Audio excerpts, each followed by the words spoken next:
আসসালামু আলাইকুম নজির ভাই। ওয়ালাইকুম আসসালাম। আমরা তো বাংলাদেশের বাইরে আপনার আইডি নাম না কি না আমি তো ভুলে গেছি ভাই। আপনি তো বাইরে লই গেছেন গো ভাই। আপনি কোরবানির বিষয়ে কিছু বলার আসেনি ভাই? কোরবানির বিষয় আসলে বলার আছে, হ্যাঁ বলেন ভাই। কারণ যেহেতু আমরা কাজ করি আমাদের বলার দরকার, আমরা কর্তব্য আমরা বলতে হবে। তবে মূল বিষয় হলো যে যারা কোরবানি দেয়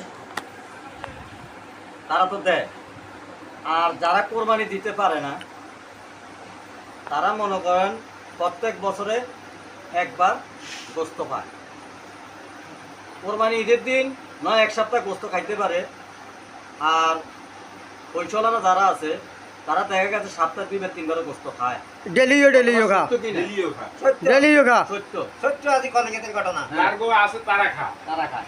এখন যারা গরিব দুঃখী তারা তো খাইতে পারে না। না তো এখন আপনারা যারা কোরবান দেন আপনারা আল্লাহর হস্তে বাটলার গোস্ত যেটা এইটা গরিব দুঃখী যারা আসে তাদেরকে যতটুকু পারেন আপনারা তারে দিবেন, কিন্তু আল্লাহর হস্তে আপনি কোরবান দেন আল্লাহকে খুশি করার জন্য, রাইট। কিন্তু আপনি খাইবার জন্য না। আপনি আল্লাহকে খুশি করার জন্য, যেমন মনে কর হাজিরা হজ করতে মক্কা শরীফ যায়, আল্লাহকে খুশি করার জন্য তো মক্কা থেকে মদিনা। মদিনা যায়। তাহলে মনে করেন আপনারা এই জিনিসটা লক্ষ্য রাখবেন। আর মূল বিষয় হলো আপনারা সব সময় গরিব দুঃখীর পাশে থাকবেন প্রত্যেক বছর কোরবানি দিলে।